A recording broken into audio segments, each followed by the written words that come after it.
Welcome back to our show. The saint that Father Lavelle and I will talk about now is Saint Marianne Cope. She obviously was a contemporary of Saint Damien of Molokai, but her beginnings really were as a German-born American in Syracuse, New York.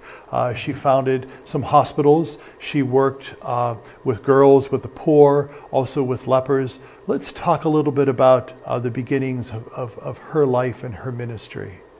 Well, first, I think it's probably still interesting to many of our viewers when they hear Syracuse, New York. We still might have this concept that saints are people from other time periods and other lands. And I think it's worth noting as we do this series that everyone has the potential to be a saint. And that there are saints of our time, and there are saints certainly of our land. There's currently 50-some that have a connection to the United States that are from the very beginnings up to the beatification process. Marianne Cope is one of those examples.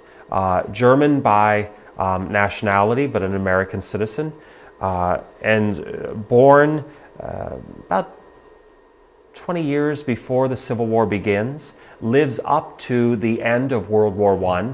So again, as we mentioned with some of the others, a very interesting time period in our country to see how different groups of people are being treated. So I think that might also be a hallmark. You know, she grew up knowing and hearing about slavery in the South, but residing in New York. She would have known what was happening as westward movement and the presence of Native Americans.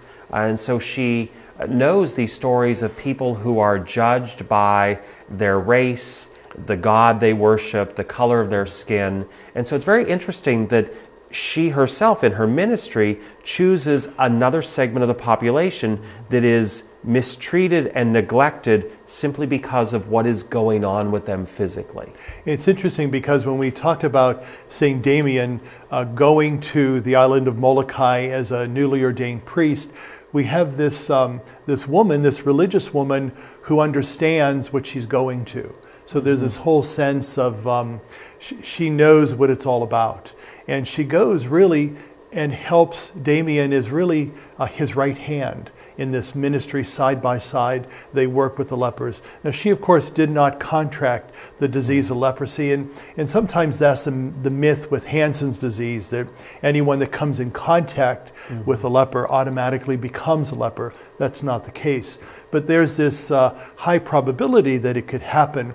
But this selflessness that is part of her life, even after her ministry in Syracuse, you know, founding hospitals and doing work with the poor and the sick and the needy, she decides to really take on a whole new life and a whole ministry. And she dies at the age of 80 in Molokai. And so there's a sense that her life has really found its fulfillment among the lepers on this, what began as a desolate island now turns into somewhat of a paradise and a place of consolation and hope and joy for those that are sent there. Absolutely. And I think, as you mentioned, she knew what she was getting into. And so she was prepared for the work. I don't know that she could, or anyone could fully have been prepared for what she experienced, you know, physically being there and seeing how this ravages one's body. But she was prepared, I would say, from the foundations of her life. She was prepared to be compassionate, to be loving, to be merciful, and really the hallmark of many of our fine religious sisters, to roll up her sleeves and do whatever is needed. That image of the old nun, you know, in the full habit, who's rolling up the sleeves and has the apron on and, you know, is going to do whatever is needed. She was willing to do whatever Damien needed. It's interesting because we've got about 4 minutes left of our second segment. That she, in her beatification and canonization, is very significant in the pontificate of Benedict XVI. We know that she is the first to be beatified by him in his pontificate, and she's the last to be canonized by him in his pontificate. And how odd that whole thing is. And, you know, we as Christians don't necessarily believe in coincidence. We believe that there's a reason for all of this. And so there's this whole sense that in this short pontificate of Emeritus Benedict, that this life of this great woman, this saint, is found blessed, venerable, blessed, and then sainthood. And how in a short span of time, her whole life is drawn together. Absolutely. And certainly we don't believe in coincidence.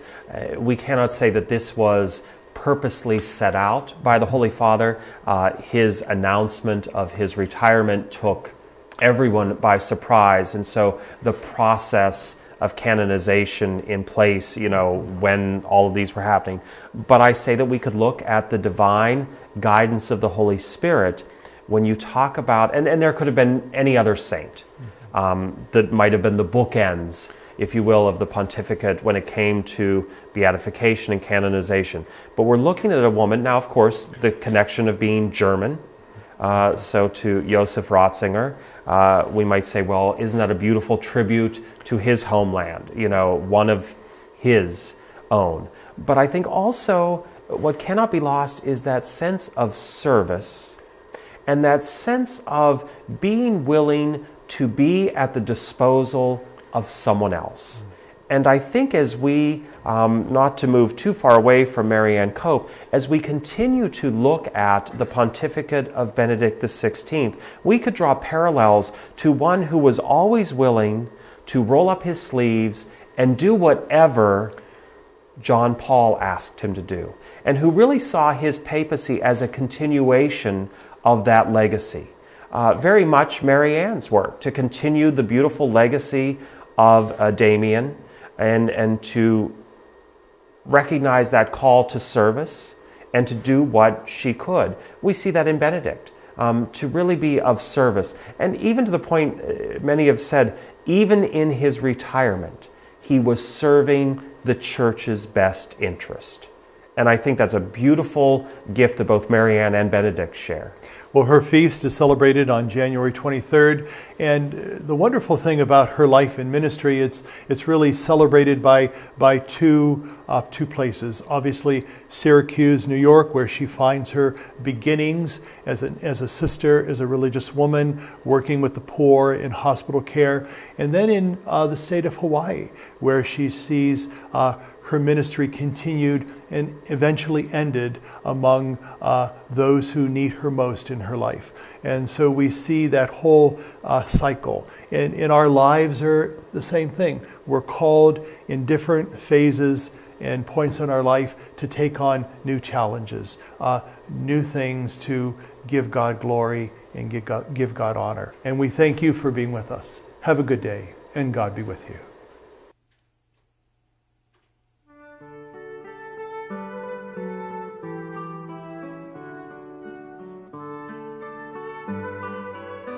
The Communion of Saints was a production of CTNY, the Catholic Television Network of Youngstown. Your program hosts were Father Jim Korda and Father Jack Lavelle.